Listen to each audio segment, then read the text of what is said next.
Welcome to the Women in Vinyl podcast with Jenn DiEugenio, founder of Women in Vinyl and contributor Robyn Raymond. This podcast facilitates conversations with those working in the vinyl record industry to educate, demystify, and diversify the vinyl community. Hi, everyone. Thanks for joining us on the Women in Vinyl podcast. We are back. We did on our summer vacation. Oh, what did we do? Just moved all over the place, had some surgeries. You produced a massive show. Whatever. We have lofty goals here at the Women in Vinyl podcast. Not only global domination, but also reproductive rights. Weird. Funny how those go hand in hand. Yeah. But you went right into the belly of the beast, though, bud. Yep. Moved. Yep. We are in Austin now. Women in Vinyl will be headquartered here now, which, it's Texas, so that's kind of meh. But Austin's awesome, and, we'll have lots of musical opportunities, hopefully, so that'll be cool. Yeah. I haven't had a chance to visit Austin yet, but now I have a whole other incentive to be there. Exactly. And now that I'm working at Gold Rush. Oh, what?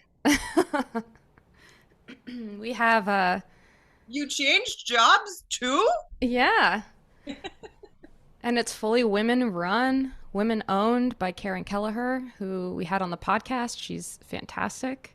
Friend and sister of the pod. Absolutely. Yeah. So good things. It's a little crazy, but good stuff. Just as we were saying right before we started recording, all of the crazy starts to happen right before all the good stuff. So exactly. Much like you, I moved as well. Yeah. Haven't had an official announcement, but it's been trickling onto socials for those people that care to follow my stupidity online.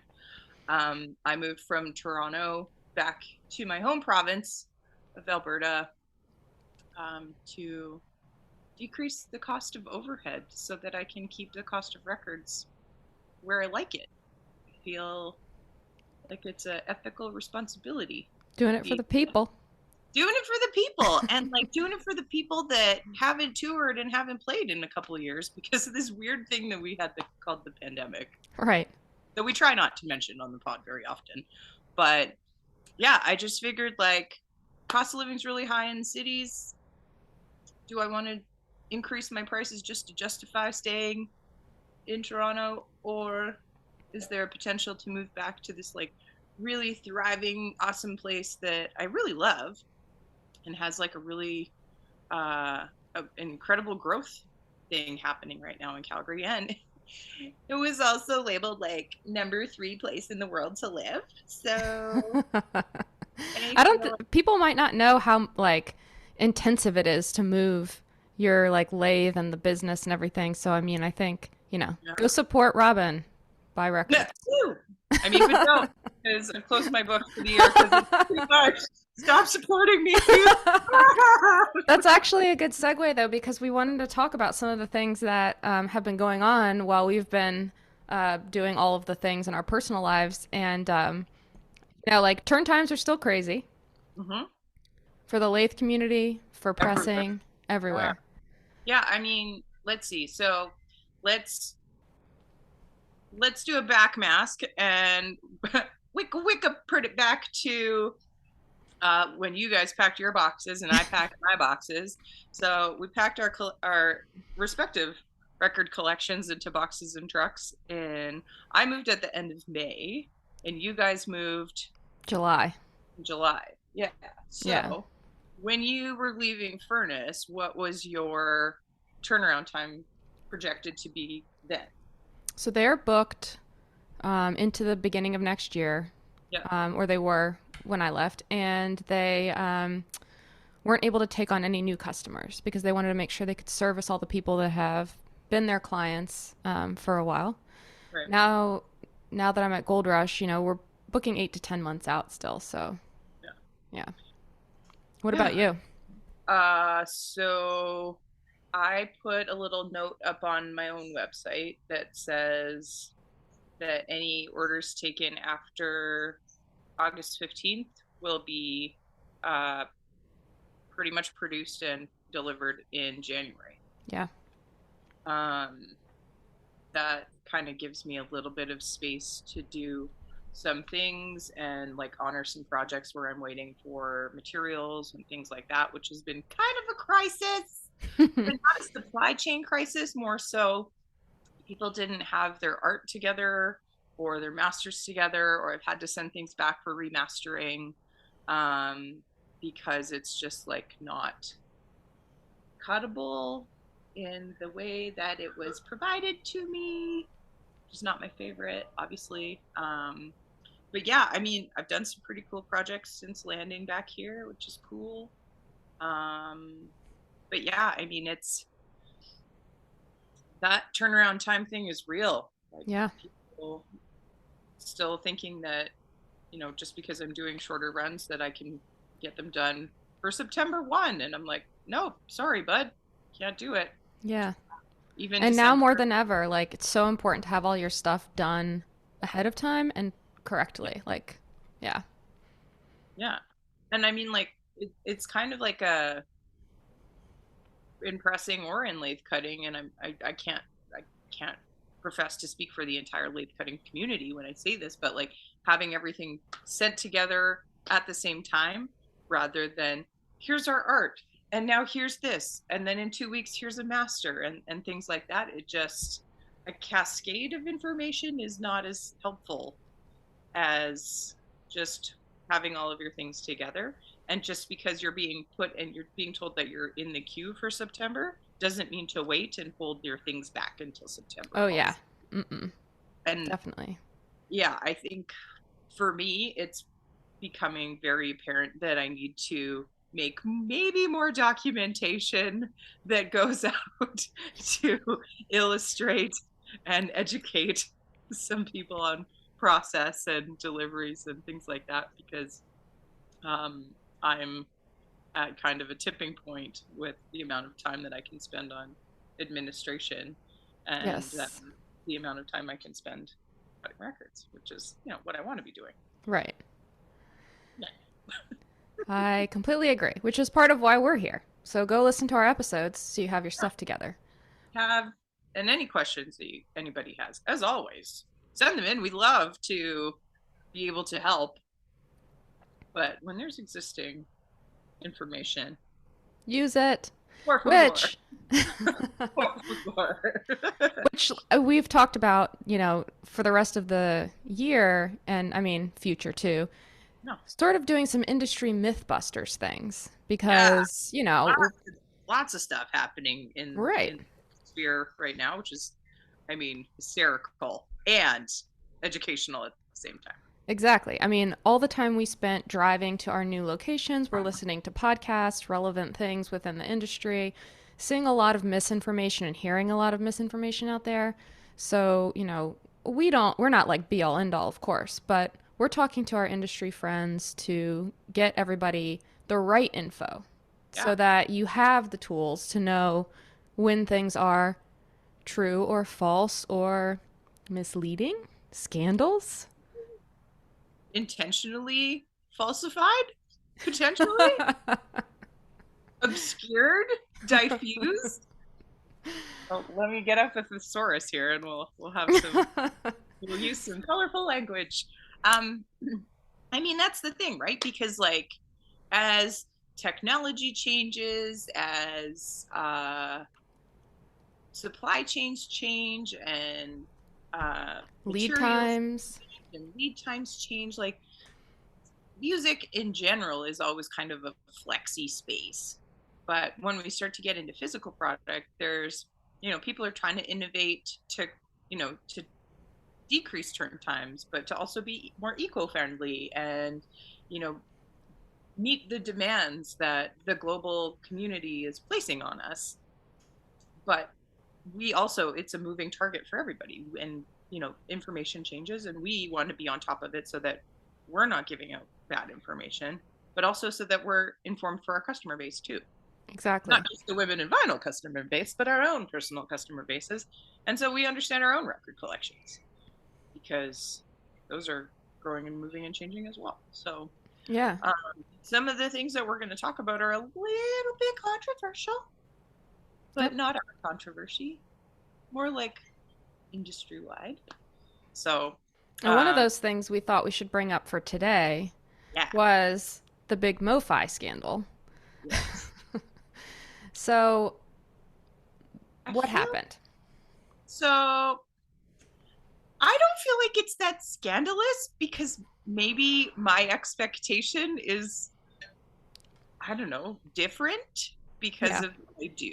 Mm-hmm. And so that's like, my heart actually goes out to Mofi because this shouldn't be something that they have to address. Because they're making records how you make records. They're making records how you make records. And that's it. So, I mean, we love you, Mofi.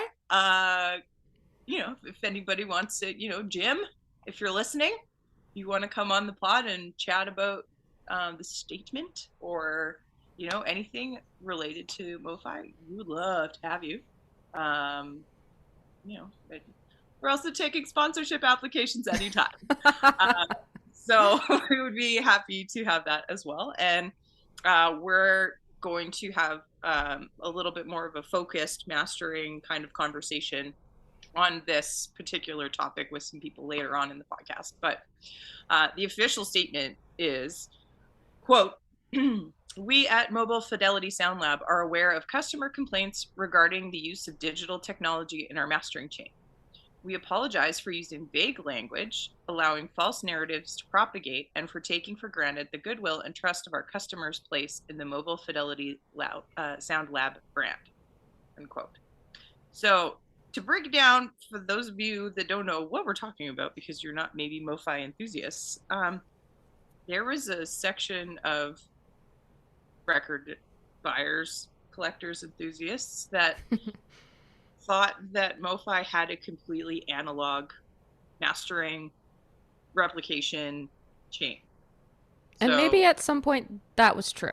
Maybe at some point from the initial tapes. Yeah, totally. Which is a beautiful thing. We all love direct from tape. Love it. And a quick plug to our friend Lenice Bent. She just put out a record of her own that is direct from tape. So people still do it. It's definitely something that you can do. Yep. Our good pals, friends of the pod at Welcome to 1979, do lots of tape stuff as well. Shout out to Black Belt Mastering. Levi Seitz does incredible direct from tape, half speed masters all the time too. Yep. So we're tape enthusiasts here at the Women in Vinyl podcast. But we also understand that there is a limited amount of tape out there. And tape is very fragile. Some tapes are very, very old. Some tapes cannot be rehabilitated, no matter how many times you put them in a dehydrator and put Scotch tape all over them, soak them in all kinds of weird solutions and chemicals, bath bombs. I don't know. Well, and I think even if you record it, if you went from tape to tape, the logistics of every single time you're putting out a new reissue to cut from tape, again, like I don't cut, but like it seems like not something that they would do, considering that you have to cut again, plate again, go through the whole process again. Yeah, and that's the thing, right? Like once the tape transfer has been done to digital, that can go to numerous cutters. Yep. To facilitate a quicker turnaround to be able to create the records that everyone is so hungry for. Exactly. Rather than shipping very fragile tape that might not ship well. Maybe it catches on fire. Who knows? And then it's lost. And it's lost forever. So it's like a balance of understanding of the medium and then a balance of understanding of time and appetite and things like that as well, which is where I think that we need to give Mofi a little bit of credit because they do put out an exceptional product all of the time. Mm-hmm. So why do we care? is, I think, my biggest question. And why did people think that it was not possible to get great sounding, beautiful sounding music from a digital master? Right. Yeah. I think, maybe some people feel, to play devil's advocate, that the marketing, Yeah. But, I was talking to Ray about it too. And, he says on some of the releases that he has from them, it does say in certain instances that they pulled from digital audio for certain tracks. So, I think that would be telling in and of itself. But I understand that people feel misrepresented or misled. I mean, I feel like that's a very small percentage that we usually rally against here on the podcast. Being that we love you, audiophiles, but we don't understand you. I don't know that I'll ever find common ground with autophilia because it just too snobby for me, man. Yeah. I'd rather have a bitchin' sounding record and just be like, radical, rather than be like, oh, and then this is taken directly from the tapes and like blah blah. Like I don't even organize my records. We've been down this road 100,000 times. So the rest of the statement for Mofi, and for those of you that do want some more clarity, quote, we recognize our conduct has resulted in both anger and confusion in the marketplace. Moving forward, we are adopting a policy of 100% transparency regarding the provenance of our audio products. We are immediately working on updating our websites, future printed materials, and packaging, as well as providing our sales and customer service representatives with these details.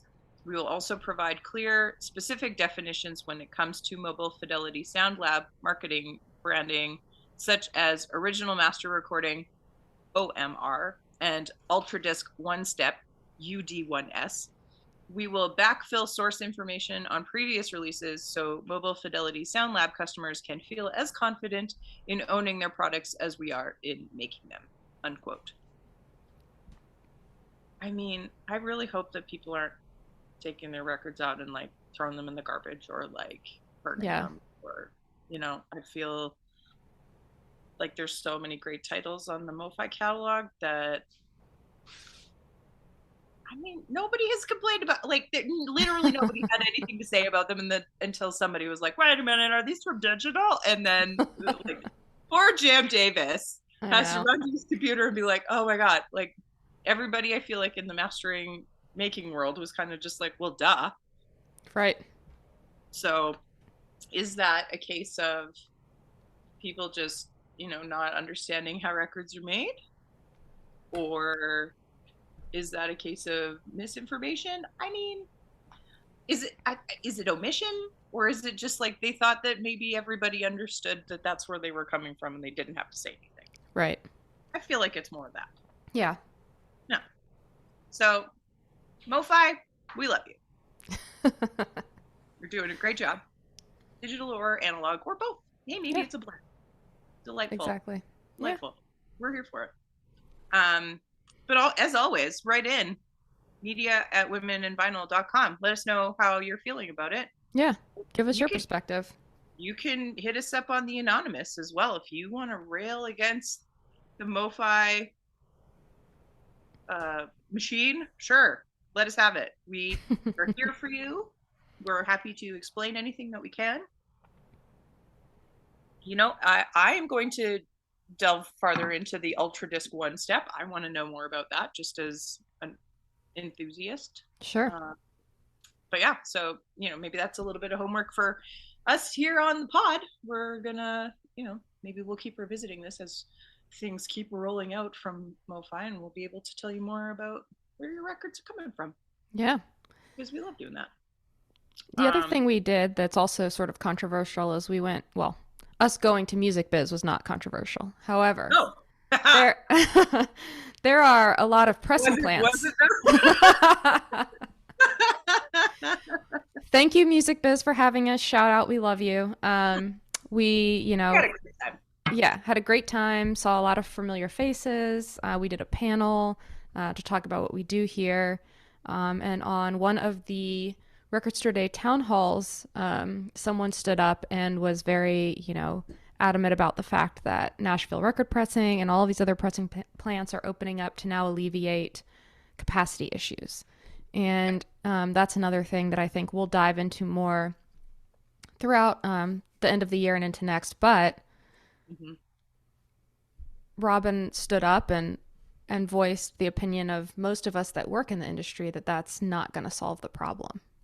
So, yeah, I mean, I like that we all get along for the most part, but, and I will say, like, I have the flexibility to be able to not have a master to slap my hand when I get spicy. So I try and limit those times to like a seasoning in a stew, or there's salt being applied judiciously. I feel like sometimes somebody has to speak up when somebody is saying something that is definitively false. And that person has put into the global sphere like a counterintuitive narrative that was completely false. Yep. And you could kind of feel, maybe this is just me, you could totally check me on this one too, Jen, but I could feel the other people in the room that made records at this record store day town hall, I could feel them collectively be like, like this is wrong. And nobody wanted to stand up, maybe because they're shy, maybe because they like to keep their jobs, I don't know. But this guy stood up and was like, oh yeah, well, with 6 new pressing plants opening in Nashville, like the backlog will be alleviated, da da da da da da. And I just had it at that moment, and I was like, no. So I asked for the microphone, and I looked at him, and I said, I'm really glad that you think that, but that's wrong. And here's why. Yeah. And so we talked about, or I guess I got on my little soapbox, and I talked about the numerous places of log jams throughout the supply chain, and that now you're asking for, and like the comfortable estimate is over 600 qualified pressing operator jobs to be added in one market. Yep. Which is insane. It's impossible. I mean, it's impossible. It's a trade, right? And there's nobody trained to do it. And if you don't just rock up and they're like, oh, yesterday I was a sandwich artist, today I'm going to make records, like this. Right. And I mean, if the pressing plants and organizations that are already active there have a hard time finding qualified people, and everyone wants to complain about their quality, then how do we expect more pressing plants to open and boom, alleviate the logjam with quality records? It's just not feasible. More pressing plants to add increased demand on stamper production, which increases demand on cut lacquers or cut metal, which increases demand on mastering engineers, of which lacquer supply. I mean, don't even get us started on the lacquer supply, but that's the things that this guy just didn't understand. And I know that he has talked to the people that know these things, so I was very confused. Right. But he's also one of the people that was like, oh, Adele and Taylor Swift are responsible for everything in the vinyl space being totally backed up, which, as we debunked earlier and later last year with the sweet and beautiful and talented Billy Fields, where we broke down the per unit ability of the existing supply chain to meet the demand, the global demand. Right. Again, there's only MDC right now making lacquers. Yep. That's, one place.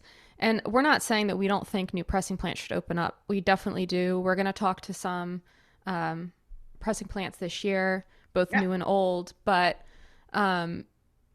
with that, you have to think through everything else, which is why Women in Vinyl exists. We want to create job opportunities. We want to get people excited about this sooner so that qualified people can come in and take over these jobs. But right now, as it stands, you can't just plop a plant somewhere and be like, boom, capacity alleviated. Yeah, they're not one-stop shops. They don't just, that's not how it works. No, So I mean, every time a new machine lands somewhere, it takes a while to get it plumbed in, working correctly. Like, yeah. there's so many moving parts to a record press. Mm-hmm. And regardless of whether it's an automatic or a manual, there's still a person that needs to look after the care and feeding of that machine.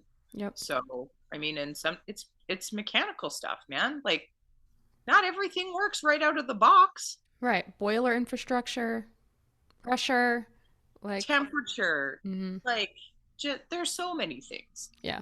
I mean, adding another thing into an existing system, that will change the overall pressure that the boiler can put out to the rest of the machines. So it's not just like one machine that's getting affected, it's your entire chain of machines too. Yep. So I'm just glad that upon relinquishing the microphone after my little soapbox moment, the people that press records that were there or were involved in supply chain came up and said, I'm so glad you said that. Thanks so much. And I felt like champion of the people at that point. And I was like, okay, I'm not clueless, so that's good. To your point about people feeling comfortable to be able to speak up, we should definitely mention again our anonymous opportunity, because it truly is anonymous, and we do want people to feel heard.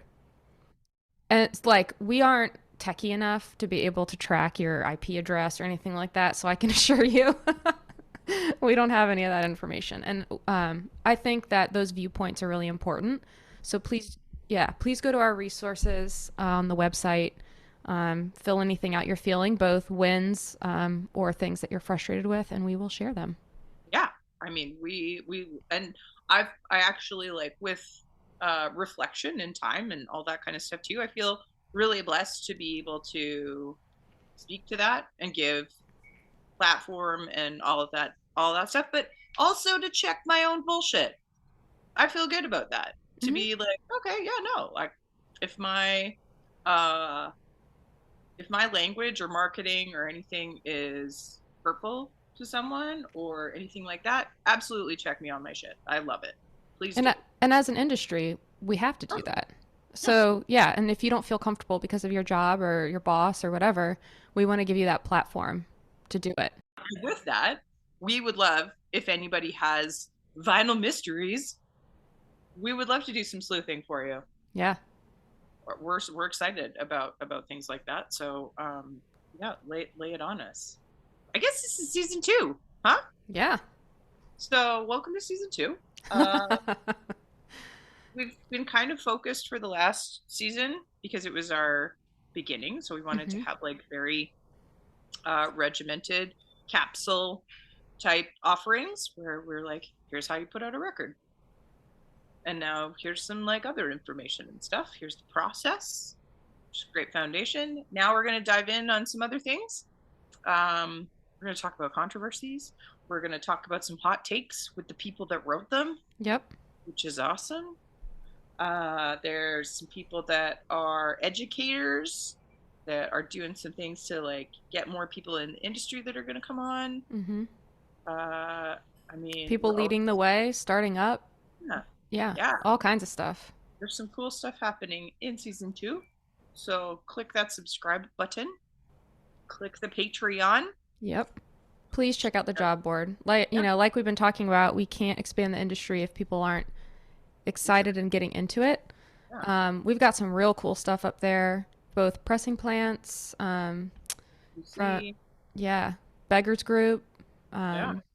So yeah, take a look at it. If you are a company listening and want to post a job, it's free. Just email us info@womeninvinyl.com. Yeah, free posting. Free. Yes. Thanks, dudes. We'll talk to you in a couple weeks, guys. Thanks for joining us. Thanks for joining us on the Women in Vinyl podcast. You can join our ever-growing list of sponsors.